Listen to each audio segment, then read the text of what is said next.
आप सभी का हार्दिक स्वागत है। तो जल्दी से एक बार जुड़ जाइए। अपन बात करेंगे आज पावर सिस्टम के बारे में। पावर सिस्टम में जितने भी न्यूमेरिकल आते हैं और जितने ही प्रकार के, और चाहे वो फार्मूला बेस्ड हो या चाहे वो केवल कैलकुलेशन बेस्ड हो, अपन सभी प्रकार के न्यूमेरिकल करेंगे। तो जल्दी से एक बार जुड़ जाइए। अपन करते हैं आज की अपनी क्लास स्टार्ट। देखिए यहाँ पर पहला क्वेश्चन क्या कह रहा है आपको। सबसे पहले देखिए क्वेश्चन को आप आराम से पढ़िए, क्योंकि जब आप क्वेश्चन को आराम से पढ़ते हो तो वहां से आप एक दो ऑप्शन को डायरेक्ट क्या कर सकते हो, एलिमिनेट कर सकते हो। हाँ, गुड मॉर्निंग सभी को। जल्दी से एक बार जुड़ जाइए और जल्दी से इसका आंसर दीजिए। वैसे ये क्वेश्चन देखिए फॉर्मूला बेस्ड है, जो आप याद रखोगे तो भी अपना काम बन जाएगा। क्योंकि यहाँ पर देखिए ये क्वेश्चन जब भी एग्जाम में आएगा तो केवल फॉर्मूला ही आएगा। क्यों? क्योंकि ये कैलकुलेशन बेस्ड क्वेश्चन है और केवल अपन जब करते हैं तो कैलकुलेटर की सहायता से ही करते हैं, जो कि अपन के एग्जाम में अलाउ नहीं है। फिर भी अपन इसको आराम से समझेंगे एक बार। क्या कह रहा है, एक जल विद्युत, मतलब बात हो रही है हाइड्रो पावर प्लांट की। हाइड्रो पावर प्लांट के किलोवाट में, सबसे इंपॉर्टेंट पॉइंट यहां पर यह बात ध्यान रखना, अपने को जो आउटपुट पावर ज्ञात करनी है वो किसमें ज्ञात करनी है, किलोवाट में। वाट में करोगे तो गलती होगी, किलोवाट में करनी है अपने को। किलोवाट में शक्ति प्लांट की निर्गत के लिए इसमें से कौन सा फॉर्मूला सही होगा, तो जल्दी से बताइए एक बार। तो यहां पर इसको अपन समझते हैं एक बार। बात हो रही है हाइड्रो पावर प्लांट की, तो ये आपके सामने हाइड्रो पावर प्लांट दिख रहा है। अपने को पता है हाइड्रो पावर प्लांट कौन सा होता है, तो वह पावर प्लांट जिसमें अपन कोई भी फ्यूल काम में नहीं लेते हैं। दूसरा इंपॉर्टेंट पॉइंट, वह पावर प्लांट जिसकी दक्षता सर्वाधिक होती है। इसकी दक्षता कितनी होती है, लगभग 85%। आधे लोग आंसर बता रहे हैं ए। अभी देखते हैं। ए तो देखो बिल्कुल गलत है, ए तो गलत है। अपने को वैसे भी पता लग गया, क्योंकि ए में तो बात हो ही नहीं रही एफिशिएंसी की। तो अपन जब एफिशिएंसी पता ही नहीं है तो अपन आउटपुट पावर कैसे निकालेंगे, तो ये तो अपना गलत हो गया। आप बाकी सब देखो सही है, हल्का सा ही अंतर है। तो अपन समझते हैं यहाँ पर पहले इसकी आप डायग्राम को देखिए। देखिए यहाँ पर अपन कौन सा पदार्थ काम में लेते हैं, तो वाटर। अपन ने कह दिया यहाँ पर W बराबर क्या कहा है, specific weight of water. Specific weight of water, ये अपन ने यहां पर जैसी डायग्राम देखा। और स्पेसिफिक मात्रक क्या होता है, तो केजी प्रति मीटर क्यूब। पहला हो गया। दूसरा, अपने को पता है यहां से वाटर जाएगा कहां पर, पावर हाउस की तरफ। तो अपने मान लिया कि Q बराबर फ्लो ऑफ वाटर, कि वाटर किस फ्लो से रिजर्वर से पावर हाउस की तरफ जा रहा है। तो W बराबर हो गया फ्लो ऑफ वाटर। और वाटर के फ्लो का मात्रक क्या होगा, जल्दी से बताइए, तो होता है मीटर क्यूब प्रति सेकेंड। नेक्स्ट, इसी प्रकार अपने माना है कि ये हेड, पानी कितना ऊपर से आकर गिर रहा है, क्योंकि अपने को पता है पानी जितना ऊपर से आकर गिरेगा उतना ही टरबाइन क्या करेगा, ज्यादा पानी को कट करेगा। इसका मतलब ओवरऑल एफिशिएंसी होती है वो हाइट पर भी निर्भर करती है, और वो हाइट अपने कितनी मान ली, h।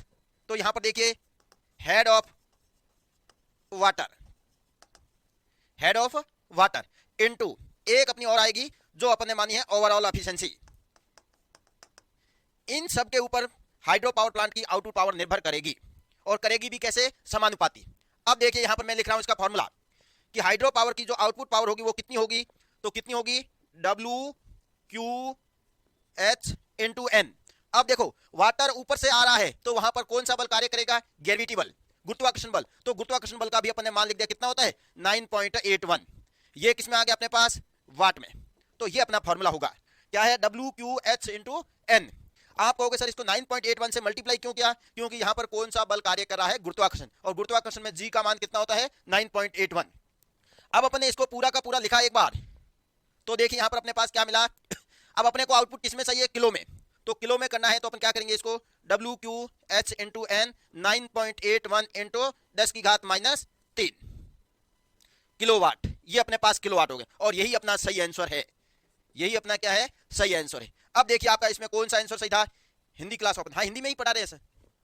अब देखिए इसमें अपना कौन सा आंसर सही है, और जब अपन इसको देखो, ये जो मान होता है ये किसके बराबर होता है, ये मान होता है पॉइंट जो आपके ऑप्शन में दे रखा है। आपके ऑप्शन में किस प्रकार से दे रखा है, देखिए तो अपना होगा 0.736 इंटू अपॉन 75। ये और ये अपना दोनों बराबर होते हैं, बाकी अपना यही पैरामीटर है W।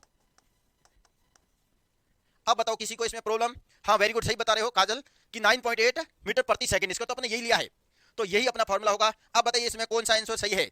आप बता रहे थे बी, आप बता रहे थे ए तो बिल्कुल गलत है, क्योंकि यहाँ एफिशिएंसी से क्या हो रहा है, डिवाइड हो रहा है। इसका मतलब ये तो नहीं हो सकता है, ये तो और भी नहीं हो सकता है, क्योंकि इसका मान तो एक से अधिक आ रहा है, अपना मान एक से कम आ रहा है, क्योंकि आंसर है 9.81 इंटू 10⁻³ जब सॉल्व करते हैं तो 0.00981 आता है, और ये किससे मिलेगा, इस पैरामीटर से। तो कौन सा सही है अपना आंसर, बी। जिसने भी इसमें बी आंसर बताया उसका ये सही था। 10⁻³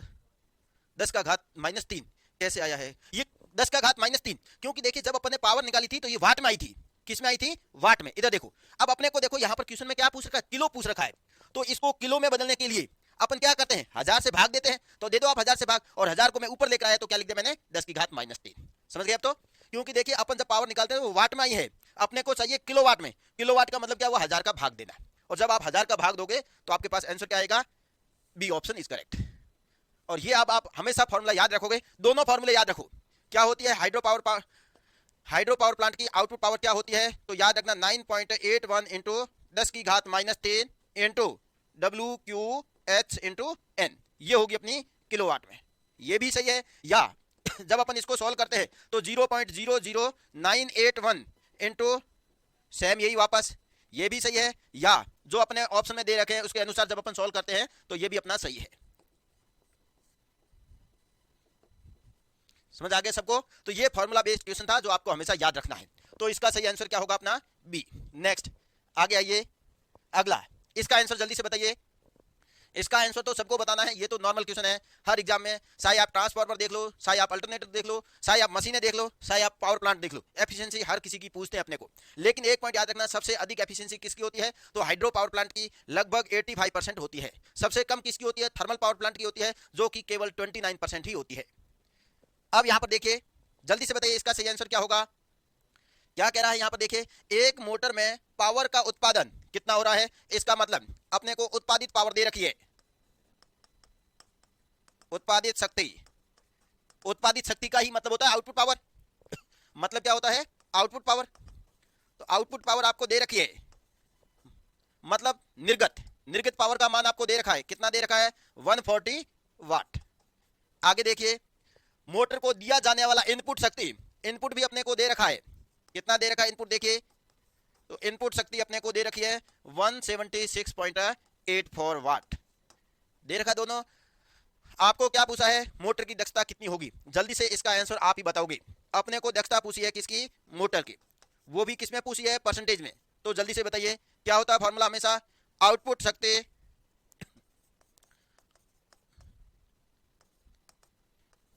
अपॉन इनपुट शक्ति इंटू 100, यही तो होता है फॉर्मूला अपना, सिंपल।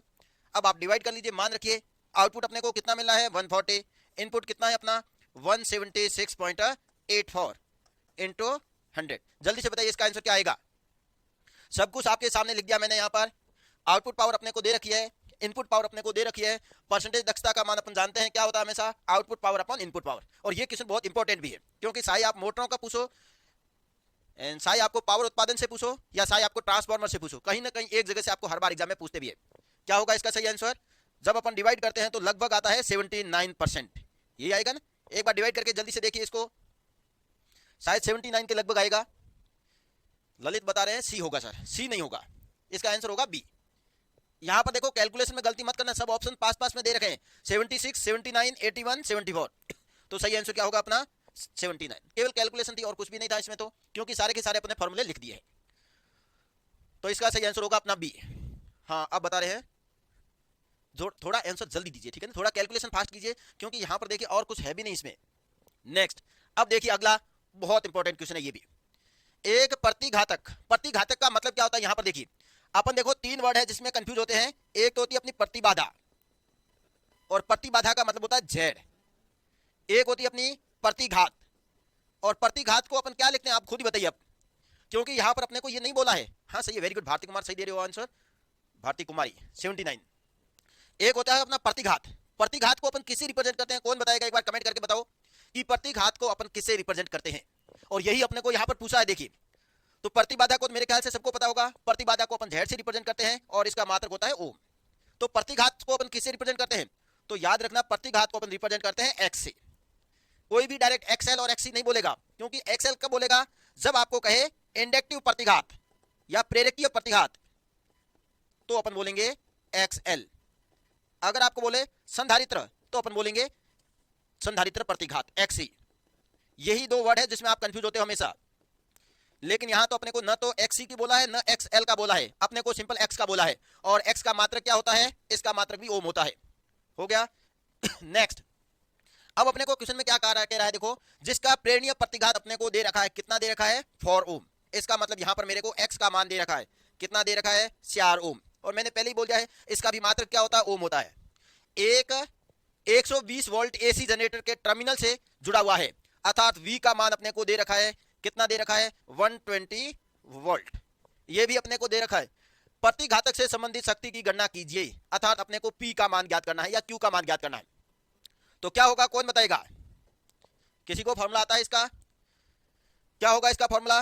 देखो Q बराबर होता है, या P बराबर लिख दो आप, P बराबर होता है, एक बार यहां पर देखो E V upon x into sine del. लेकिन यहां पर डेल की तो कोई बात ही नहीं हुई है, तो अपन जनरली मान लेते हैं कि डेल का मतलब है मान है 90 डिग्री। कितना मान लेते हैं अपन? 90 डिग्री मान लेते हैं। अब ये कोई बता सकते हो आप में से कमेंट करके? हाँ वेरी गुड। आप में से कोई बता सकते हो ये डेल है क्या? ये एग्जाम का क्वेश्चन है, ध्यान रखना। तो डेल है, आपको अगर पता हो तो ये जो सिंक्रोनस मशीनें होती है, चाहे अल्टरनेटर हो चाहे मोटर हो, ये किस सिद्धांत पर कार्य करती है? चुंबकीय लॉकिंग। अब यहां पर बात करूं ये चुंबकीय लॉकिंग का मतलब क्या होता है, तो अपन जानते हैं एक होता है अपना स्टेटर एक्सेस, ये अपना स्टेटर एक्सेस हो गया, और दूसरा होता है अपना रोटर एक्सेस। ये अपना रोटर एक्सेस मान लिया अपने, यहां पर ये क्या मान लिया अपने? रोटर एक्सेस मान लो यहां पर। तो ये स्टेटर एक्सेस और रोटर एक्सेस के जो मध्य का कोण होता है, इसी को ही अपन कहते हैं रोटर एंगल, इसी को ही अपन कहते हैं टॉर्क एंगल, इसी को ही अपन और क्या कहते हैं? Power angle. ये सारे एक ही नाम है। तो यही अपने को दे रखा है, और इसका अधिकतम मान कितना हो सकता है? 90 डिग्री। ये भी एग्जाम में पूछ सकते हैं। अगर इसका मान 90 डिग्री से अधिक हो गया तो अपनी मोटर है वो सिंक्रोनिज्म से बाहर हो जाएगी। इसी कारण इसका अधिकतम मान कितना हो सकता है? 90 डिग्री। तो अब पूछा है इसका मान कितना होगा, तो इसको नहीं दे रखा है, तो अपने कितना मान लिया? 90 डिग्री। तो यहां से देखिए P बराबर, और जनरली अपन मानते हैं कि E अप्रोक्सीमेटली इक्वल किसके होता है? V के। तो यहां पर अगर मैं लिखूं तो इसको क्या लिख सकता हूं? V स्क्वायर अपॉन एक्स, क्योंकि V into V upon x. अब इसका मान रखिए एक बार, तो क्या आएगा मान आपके पास? 120 इंटू 120 अपॉन कितना हो जाएगा? x का मान 4। तो देखिए कितना आएगा, ये इसे कितनी बार गया? 23 बार। 12 तिये 27, तो कितना आ गया? ये किस में आएगा आपके? अब देखो यहां पर ऑप्शन में है कोई, ये तो आया अपना सिंपल VAR में, अपने को किस में निकालना है? किलो में निकालना है। तो किलो का मतलब क्या? 1000 से भाग दे दो।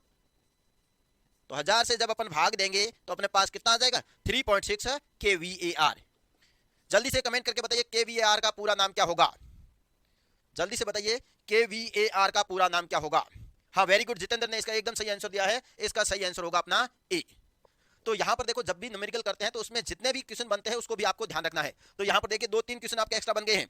एक तो पूछते हैं स्टेटर तथा रोटर के मध्य के एंगल को किससे रिप्रेजेंट करते हैं? तो डेल्टा से। दूसरा पूछते हैं सिंक्रोनस मशीनों में डेल्टा का अधिकतम मान कितना हो सकता है? 90 डिग्री। और तीसरा आपके सामने ये रहा कि इसका फॉर्मूला क्या होता है? तो फॉर्मूला होता है V स्क्वायर अपॉन एक्स। हाँ वेरी गुड, रितेश ने भी सही आंसर दिया है कि इसका आंसर होगा ए। ठीक है नेक्स्ट आगे आइए, अगला कौन सा क्वेश्चन है?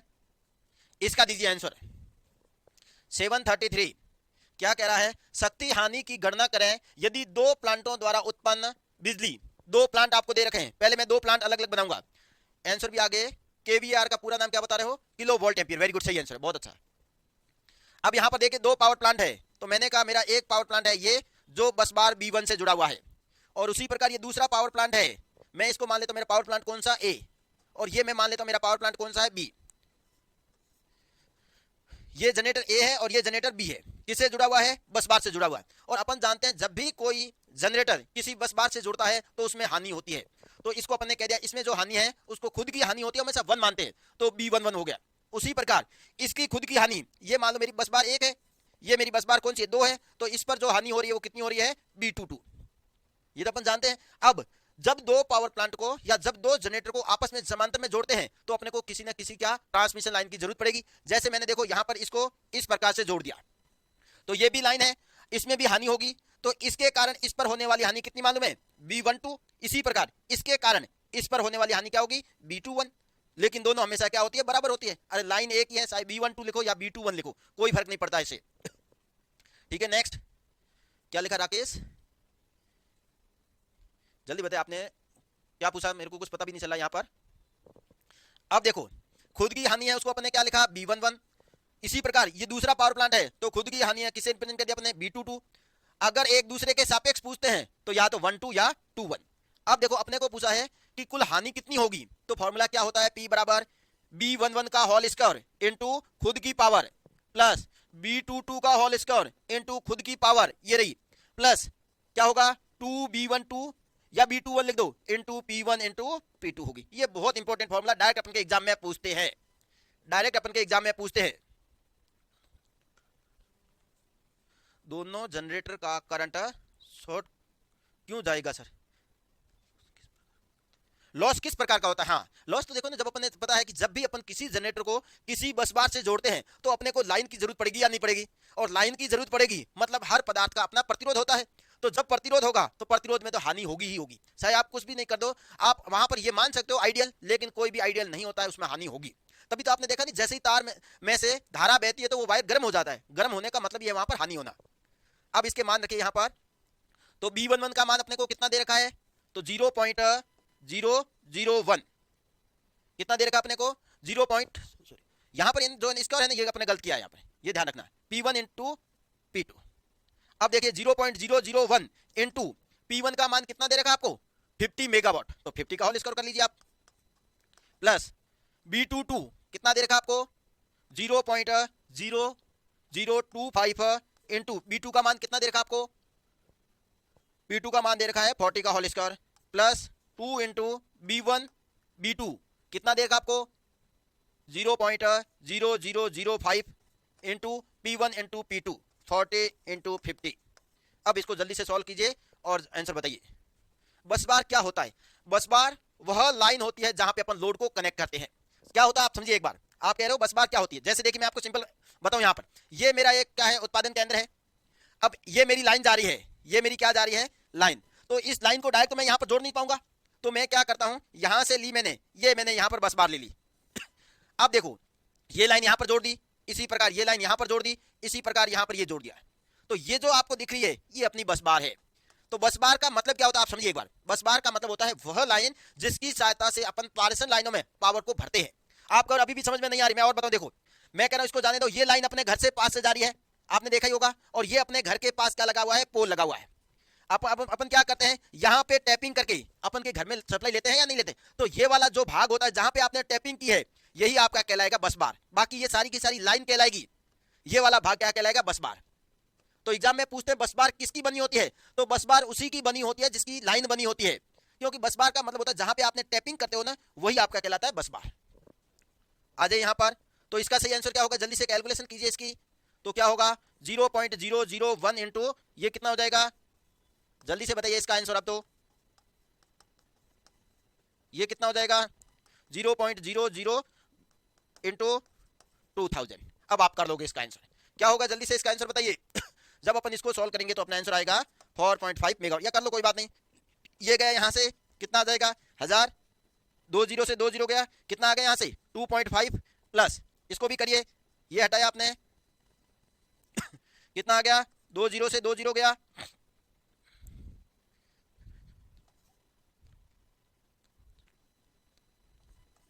1.4 प्लस इसको करिए आप, 3 जीरो से 3 जीरो गया, कितना आ गया? 2। अब कर लीजिए आप इसको, ये कितना आएगा एक बार देखिए वापस आप, ये 0.14 आएगा। तो देख लिया आप अपने आप कितना आंसर आ जाएगा अब तो। लेकिन कैलकुलेशन आप कर लोगे, इसका सही आंसर क्या होगा? अपना ए होगा। नेक्स्ट आगे बढ़े। अगला क्या है क्वेश्चन देखिए जल्दी से। एक त्रिकला वाले उत्पादन स्टेशनों में दो 15,000 केवीए जनरेटरों को, जिनमें प्रत्येक 15% प्रतिघात के है, के साथ समांतर में जोड़ा गया है। जनरेटर बस में एक सममित प्रदोष पैदा होती है, तो लघु परिपथ का एमवीए क्या होगा? बहुत अच्छा क्वेश्चन है ये भी, जल्दी से इसका आंसर दीजिए। अब इसका आंसर बिल्कुल आप ही दोगे, तब तक मैं आपके सामने डायग्राम बना रहा हूं इसका। होता क्या है यहाँ पर देखिए, दो जनरेटर है, दोनों को कैसे जोड़ रखा आपने? समांतर क्रम में। ये पहला मैंने जोड़ा और ये इसका पहले का प्रतिघात, और प्रतिघात आपको दे रखा है कितना है? 15%। तो ये मैंने लिख दिया इसका प्रतिघात। इसी प्रकार ये मेरा दूसरा जनरेटर है जिसका प्रतिघात भी आपको कितना दे रखा है? 15%। अब आप इसको समझिए, कंसेप्ट क्या कहता है, बाकी कुछ भी इंपॉर्टेंट नहीं है, कि दोनों को आपने कैसे जोड़ा है? दोनों को आपने समांतर क्रम में जोड़ा है। और समांतर क्रम का मतलब क्या है ये देखिए। अब जैसे ही मैंने दोनों को समांतर क्रम में जोड़ा, तो पहले तो मेरे को बताइए, ये तो इसका खुद का x1 मान लिया मैंने, ये इसका x2 मान लिया, तो बताइए मेरे को x इक्विवेलेंट का मान कितना होगा? कौन बताएगा? आप कमेंट करके बताइए, एक एक का आंसर दीजिए। कुंदन ने तो इसका आंसर भी दे दिया, क्या आ रहा है? B, 100 MV। अभी अपन देखते हैं, पहले अपन इसको समझेंगे। तो पहले मेरे को बताइए x इक्विवेलेंट कितना आएगा? कौन बताएगा सबसे पहले? जल्दी से इसका कमेंट करके बताइए कि इसका खुद का x कितना है? 15%, x इक्विवेलेंट कितना होगा? जल्दी से एक बार बताइए। कोई बता सकते हो? क्योंकि अगर आपके पास एक्स इक्विवेलेंट निकल गया तो अपन जल्दी से निकाल देंगे शॉर्ट सर्किट करंट, क्योंकि दोनों क्या हो रहे हैं, शॉर्ट सर्किट हो रहे हैं। तो शॉर्ट सर्किट का मान कितना होता है हमेशा, 1/x इक्विवेलेंट, ये होता है हमेशा। लेकिन एक्स इक्विवेलेंट का मान बताओ तभी आपको ये निकाल पाओगे आप। कितना होगा? दोनों जनरेटर किस में जुड़े हैं, दोनों जनरेटर समांतर क्रम में जुड़े हैं। और समांतर क्रम में क्या होता है, अगर समान मान के होते हैं तो x/n होता है, नहीं होता फॉर्मूला? ये अपने प्रतिरोध में पढ़ रखा है। क्या पढ़ रखा है? यदि समान मान के प्रतिरोध सीरीज में जुड़ते हैं तो कुल प्रतिरोध का मान होता है R × N। इसी प्रकार यदि समान मान के प्रतिरोध समांतर क्रम में जुड़ते हैं तो R इक्विवेलेंट का मान क्या होता है, R/N। ये कंसेप्ट अपन जानते हैं। तो यही कंसेप्ट यहाँ पे अपन ने लगाया है कि अगर दो है, दोनों को आपने समांतर क्रम में जोड़ा है तो तुल्य का मान कितना होगा, x इक्विवेलेंट बराबर होगा x/n, अर्थात 15/n का मान कितना है, कितने प्रतिघात है, 2, तो कितना आ जाएगा 2, अर्थात कितना मान आ जाएगा 7.5%। हो गया अपना तुल्य। जैसे ही अपने पास ये निकल गया तो अपन ने निकाल दिया ISC बराबर कितना हो जाएगा, 1/7.5%। को हटा दो यहाँ से, परसेंट का मतलब क्या हुआ, बट्टे 100, अर्थात इसका मान कितना आ गया अपने पास 100/7.5। ये अपने पास किसका मान निकल के आ गया, ISC का। अब जब ISC निकल के आ गया है और अपने को क्या निकालना है, MVA में, तो MVA में कितना मान होगा, MVA बराबर पुरानी रेटिंग किसमें है देखो तो KVA, तो पुराना MVA, क्योंकि MVA में निकालना है तो पुराना भी अपने को क्या लेना है, MVA अपॉन में क्या हो जाएगी, शॉर्ट सर्किट करंट। और शॉर्ट सर्किट करंट का मान ये रहा अपने पास। अब देखो पुराना MVA नहीं है, पुराना आपके पास KVA है, तो KVA को अपन MVA में बदल देंगे। क्या होगा, 15,000 बटा KVA को MVA में बदलना है तो किससे भाग दे देंगे अपन, 1000 से, इनटू ISC का मान कितना है 7.5 इंटू 100 ऊपर ले लेता मैं डायरेक्ट। अब इसको सॉल्व कर लीजिए आप, किससे कट रहा है, 2 0 से 2 0 गया, और ये तो अपन ने अभी कैलकुलेट किया था, और 1 0 से 1 0 गया, और ये इसे कितनी बार जा रहा है, 2 बार, और कितना आ गया 200 MVA। है कोई ऑप्शन में देखिए यहाँ पर, तो सही आंसर क्या होगा अपना, डी होगा। ये भी वही है, कैलकुलेशन वाला क्वेश्चन था, बाकी इसमें भी कुछ नहीं था। MVA बराबर मेगावाट, MVA नहीं है, MVA है, ये MVA है। MVA का मतलब होता है मेगावाल्ट एम्पियर। क्या होता है, मेगावाल्ट एम्पियर। और KVA का मतलब होता है किलोवोल्ट एम्पियर, किलोवोल्ट एम्पियर। और जब किलोवोल्ट को मेगा में बदलना है तो अपन 1000 से क्या दे देते हैं, भाग दे देते हैं। वेरी गुड, सही आंसर आ रहा है अब आपका। इसका सही आंसर क्या होगा, डी होगा। समझ आ गया सबको? यहाँ पर इंपॉर्टेंट और कुछ भी नहीं था, इंपॉर्टेंट था यहाँ पर देखो, जो अपने को समझने वाली बात थी वो थी एक्स इक्विवेलेंट का मान कितना होगा। बाकी तो देखो सारे के सारे अपने को फॉर्मूला बेस है, अपने फॉर्मूला लगाया और इसका कैलकुलेशन की है। नेक्स्ट आगे आइए, इसका आंसर दीजिए। अब बहुत इंपॉर्टेंट क्वेश्चन स्टार्ट हो गए हैं। ये अपने जितने भी क्वेश्चन हैं ये अपने उत्पादन से, इसको मैं एक बार हल्का सा आपको समझाऊंगा फिर स्टार्ट करूंगा। देखो जब अपन उत्पादन में आते हैं तो यहां पर उत्पादन में कुछ अपने शब्दावली होती है। एक बार इधर देखिए, कुछ इंपॉर्टेंट अपने शब्दावली होती है और कुछ अपने इंपॉर्टेंट क्या होते हैं, लोड फैक्टर होते हैं, जो भी उसको अपन कहते हैं गुणक, या सिंपल कह दो उसको अपन कहते हैं फैक्टर। और ये इसका सबसे इंपॉर्टेंट टॉपिक है, ध्यान रख लेना। अब शब्दावली में अगर बात करूंगा तो एक वर्ड तो अपने को बार बार कंफ्यूज करेगा, संयोजित भार। अगर ये आपने शब्दावली पूरी समझ ली तो आगे वाले सारे न्यूमेरिकल जितने भी है आप धड़के से आंसर दोगे। एक अपना आएगा संयोजित भार, जिसको अपन कहते हैं कनेक्टेड लोड। अब कनेक्टेड लोड का मतलब कौन नहीं जानता है, आप बताओ। कनेक्टेड लोड का मतलब, मैं सिंपल अपने घर में बात करूं तो कनेक्टेड लोड का मतलब वे सारे उपकरण, चाहे आप काम में लेते हो या नहीं लेते हो कोई मतलब नहीं है, अगर उसको आपने विद्युत में जोड़ रखा है, मतलब अपने घर में कमरों में लगा रखा है, वे सारे के सारे कनेक्टेड लोड में आएंगे। दूसरा आएगा, एक वर्ड आएगा अधिकतम भार। अधिकतम भार का मतलब क्या होता है, तो आप मैक्सिमम लोड कहते हैं। मतलब क्या होता है, मतलब होता है आपने जितने उपकरण लगा रखे हैं उसमें से आप कितने उपकरण एट ए टाइम स्टार्ट रखते हो। क्या कनेक्टेड लोड का मान अधिकतम भार से कम हो सकता है? आप ही खुद कमेंट करके देखिए। मैंने क्या बोला, मैं इसको समझाऊंगा एक बार। मैंने कहा जैसे देखिए मेरा ये घर है, इस घर में टोटल रूम कितने हैं, तो मैंने कहा इसमें टोटल रूम कितने मेरे, कितने बताया मैंने, 4, 4 रूम है, ठीक है। अब मैंने 4 रूम में बात की है, मैंने कहा इस रूम में मेरे एक कूलर लगा हुआ है, एक AC भी लगा हुआ है, और क्या एक हीटर भी लगा हुआ है, लगा सकता हूं, और मैंने कहा 3-4 लाइट लगी हुई है। ये मैंने प्रत्येक रूम की बात कर दी। अब आप ही देखो ऐसे कैसे, इसमें भी यही मान लिया मैंने, इसमें भी यही मान लिया मैंने, इसमें भी यही मान लिया, ये सारे जुड़े हुए हैं, तो ये किस में आएंगे, कनेक्टेड लोड में आएंगे। अब अधिकतम लोड का मतलब क्या हुआ, आपको ही पता है। क्या मैं एसी और हीटर एक साथ स्टार्ट करूंगा? कभी नहीं करूंगा, क्योंकि जब मेरे को एसी की जरूरत पड़ेगी उस समय हीटर की जरूरत नहीं पड़ेगी। तो मैंने कहा एट ए टाइम मैंने कूलर स्टार्ट कर लिया, एसी स्टार्ट कर ली और लाइट स्टार्ट कर दी, तो ये मेरा आएगा अधिकतम भार। और मान लो आपने फिर भी मान लो सारे उपकरण स्टार्ट कर दिए, तो अधिकतम भार इसके बराबर हो सकता है, लेकिन इससे ज्यादा कभी नहीं हो सकता है। तो एक पॉइंट यहां से आपको हिंट मिल गया है कि संयोजित भार हमेशा अधिकतम भार से अधिक ही होगा। अगर ये आपको हिंट मिल गया है तो बाकी आप जितने भी फैक्टर है सारे निकाल दोगे। फैक्टर कौन कौन से हैं? जैसे लोड फैक्टर है, जैसे डिमांड फैक्टर है, जैसे पीक फैक्टर है, प्लांट फैक्टर है, यूटिलाइजेशन फैक्टर है। सबके अपन एक एक करके आंसर देंगे, ठीक है ना। आ जाइए, इसका आंसर बताइए जल्दी से, क्या होगा।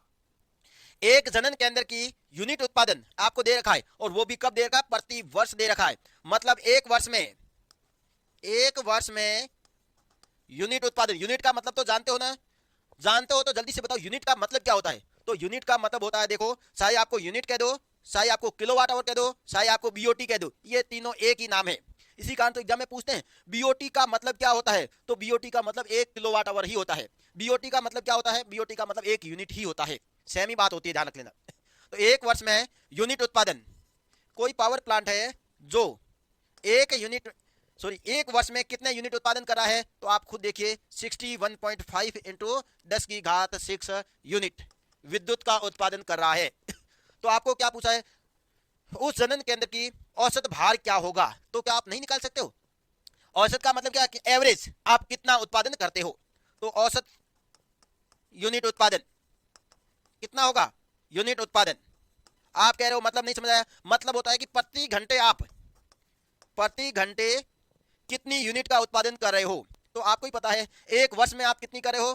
तो एक वर्ष में उत्पादित यूनिट अपॉन एक वर्ष में कुल कितने घंटे होते हैं।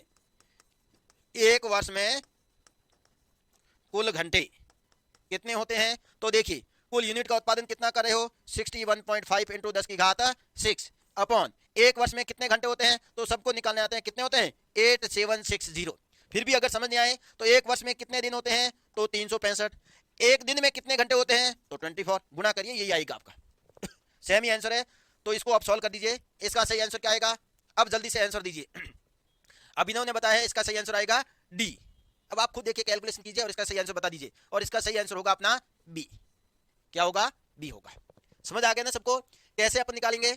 तो एवरेज का मतलब होता है जितने घंटे होते हैं उससे भाग दे दो। अब इसी प्रकार आपको प्रति वर्ष का है, अगर प्रति मंथ कहते तो अपन किससे डिवाइड कर लेते? तो अपन कर लेते 30। एक महीने में कितने दिन होते हैं? 30 दिन। और एक दिन में कितने घंटे होते हैं? तो 100 से भाग दे देते।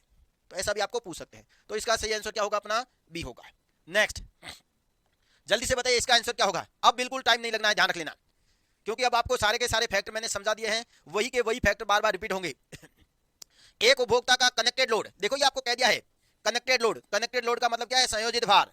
मतलब आपके घर में वे उपकरण जो विद्युत से जुड़े हुए हैं उसका मान कितना कह दिया आपको?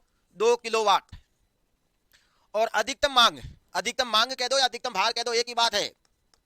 अधिकतम भार कितना दे रखा आपको? 1.5 किलोवाट।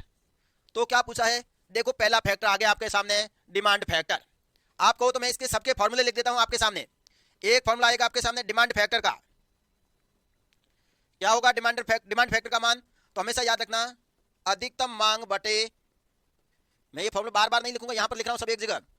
अधिकतम मांग कह दो, भार कह दो, एक ही बात है। अधिकतम मांग बटा संयोजित भार, पहला फॉर्मूला आपके सामने। दूसरा क्या आएगा आपके सामने? लोड फैक्टर, जिसे अपन हिंदी में कहते हैं भार गुणक। क्या होगा फॉर्मूला? तो फॉर्मूला होगा औसत भार बटा अधिकतम भार। औसत भार बटा अधिकतम भार। तीसरा क्या है अपने पास? तो तीसरा है अपने पास प्लांट गुणक, जिसे अपन कहते हैं कैपेसिटी या क्षमता गुणक। क्या होगा फॉर्मूला? तो प्लांट फैक्टर बराबर होगा औसत भार बटा प्लांट क्षमता। प्लांट की क्या होगी? क्षमता। और एक और फॉर्मूला है उपयोगिता गुणक, जिसका फॉर्मूला होगा अपना अधिकतम भार बटा अधिकतम भार बटा प्लांट क्षमता, हो गए 4। और एक और लास्ट है जिसे अपन कहते हैं विविधता गुणक, डाइवर्सिटी फैक्टर। और यहां से आप जानिए ये जो मैंने 5 फॉर्मूले लिखे हैं, या तो आपके फॉर्मूलों से क्वेश्चन आएंगे या फिर फॉर्मूला नहीं आएगा तो इसके ऊपर न्यूमेरिकल आएगा।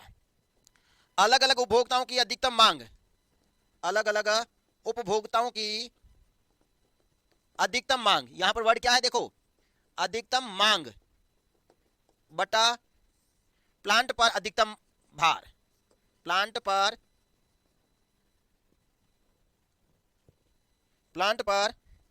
अधिकतम भार। बस फॉर्मूले लिखिए, सारे आंसर हो जाएंगे। पहला अपने को क्या पूछा, देखो यहां पर डिमांड फैक्टर पूछा है, तो डिमांड फैक्टर बराबर क्या हो जाएगा। अब मैं टाइम बिल्कुल नहीं लगाऊंगा क्योंकि सब कुछ फॉर्मूला आपके सामने है। डिमांड फैक्टर बराबर होता है अधिकतम मांग, अधिकतम मांग का मान कितना है 1.5 अपॉन संयोजित भार, संयोजित भार का मान कितना है 2। करिए इसको जल्दी से कैलकुलेट, तो इसको 0 किया अपने, कितनी बार गया 3 बार, कितनी बार गया 4 बार, तो कितना आ गया 3/4। 3/4 का मतलब क्या हो जल्दी से बताइए। देखो एक और हिंट देता हूं कि ये जितने मैंने फैक्टर लिखे हैं इसमें से केवल इसका मान ही 1 से अधिक होता है, बाकी सबका मान 1 से कम होता है। एक और हिंट मिल गया आपको यहां पर, बाकी सबका मान क्या होगा 1 से कम होगा। तो ये ऑप्शन नहीं हो सकता है और ये भी ऑप्शन नहीं हो सकता है। अब बताइए इसका सही आंसर क्या होगा। तो जब अपने डिवाइड किया तो कितना आएगा 0.75, और मात्रकहीन होते हैं हमेशा, तो इसका सही आंसर अपना क्या होगा सी होगा, जो आपने सही दिया था, वेरी गुड।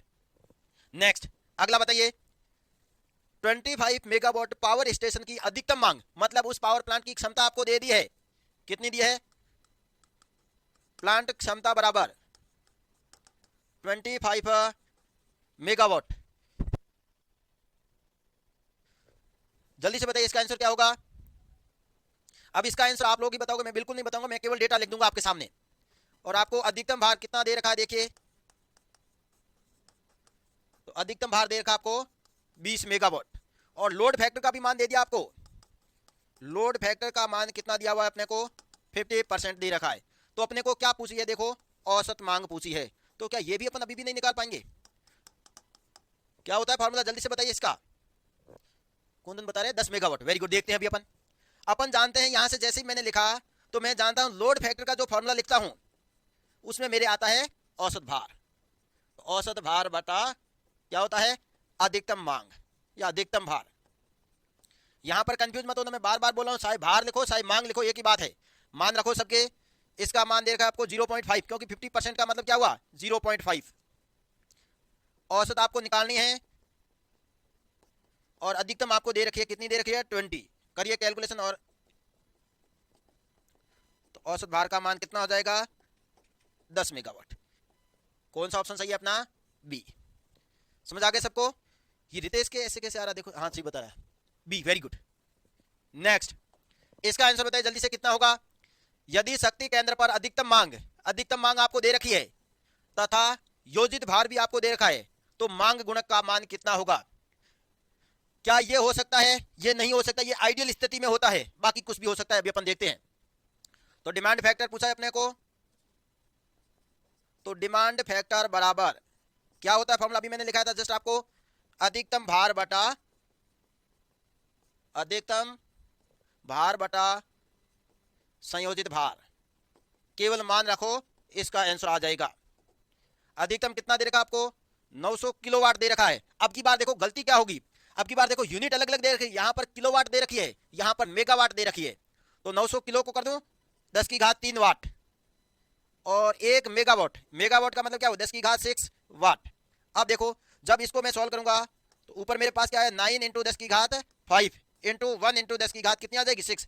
तो 5 तो कट गया, पीछे कितना रहा अपने पास 10, तो कितना आ गया 9/10, मतलब कितना आ गया 0.9। कौन सा आंसर सही है, इसमें से एक भी नहीं है, इसमें से एक भी नहीं है, क्योंकि आंसर सही क्या होगा 0.9 होगा। समझ आ गया सबको। नेक्स्ट समझ आया सबको। अपने को केवल यहां पर फॉर्मूले में मान रखना था और अपने को कुछ भी नहीं करना था। अधिकतम भार बटा संयोजित भार, अगर अपने दोनों के मान रखे तो आंसर क्या रहा अपना 0.9 आ रहा है। नेक्स्ट इसका आंसर बताइए जल्दी से। अब देखो मैंने क्या बोला, एकमात्र फैक्टर जिसका मान 21 से अधिक होता है वो आपके सामने आ गया, कौन सा है विविधता गुणक। इसका मतलब इसका मान ये तो नहीं हो सकता है। क्या लिखा था मैंने अभी विविधता गुणक का फॉर्मूला, अलग अलग उपभोक्ताओं की विविधता गुणक बराबर लिखाया था अलग अलग उपभोक्ताओं की अधिकतम मांग। तो आपको एग्जाम में दे रखा है सब कुछ, अलग अलग उपभोक्ताओं की अधिकतम मांग बटा प्लांट पर अधिकतम मांग, प्लांट पर अधिकतम मांग। केवल यहां पर फॉर्मूले में इनके मान रखिए, सब कुछ आ जाएगा आपको सामने।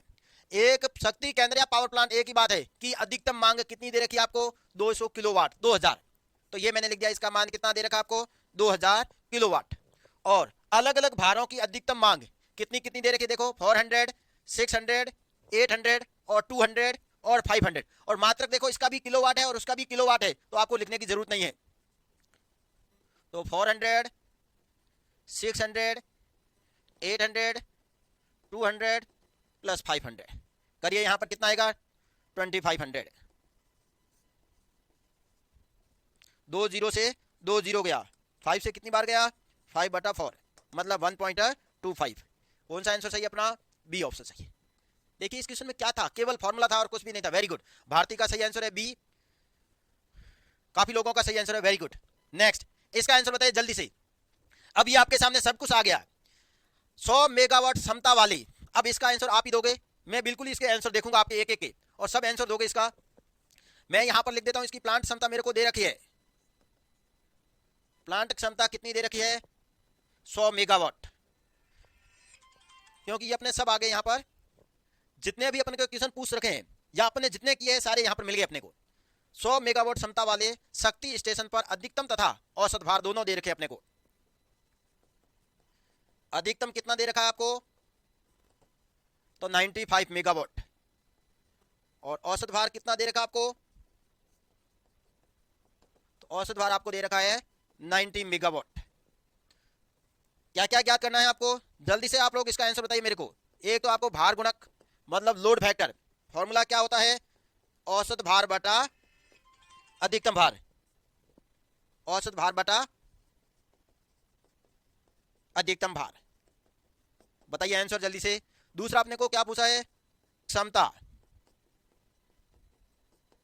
क्या होता है, औसत भार बटा प्लांट क्षमता। देखो इतनी बार मैंने ये फॉर्मूले लिखे हैं, आपको याद भी हो गए होंगे। तीसरा क्या है अपना, उपयोगिता गुणक। क्या होता है उपयोगिता गुणक, तो अधिकतम भार बटा प्लांट की क्षमता। अब जल्दी से इसके आंसर बताइए।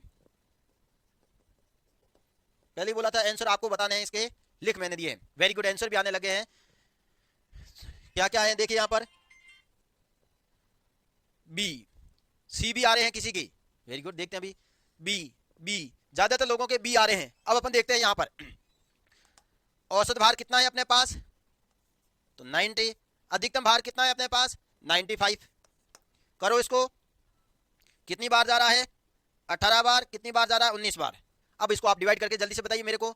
इसी प्रकार इसका कितना आएगा, औसत भार अपने को कितना दे रखा है, 90 अपॉन प्लांट क्षमता कितनी है, 100। तो ये तो अपना बहुत इजी कैलकुलेशन हो गई। कितना आएगा, 0.9। इसका मतलब 0.9 0.9, ये गलत हो गया, ये भी गलत हो गया। यही होता है कैलकुलेशन करने का तरीका। दो तो गलत हो गए, अब अपने पास दो रहे हैं। अधिकतम भार कितना दे रखा आपको, अधिकतम भार कितना दे रखा है, 95। प्लांट की क्षमता कितनी दे रखी है आपको, 100। कैलकुलेशन किया तो कितना आएगा, 0.95। इसका मतलब 0.95। तो ये भी नहीं हो सकता है। सही आंसर कौन सा होगा, ये रहा आपके सामने। सही आंसर क्या होगा इसका, बी। अब आप खुद निकाल लीजिए इसका। तो ये आपके 3 क्वेश्चन हैं।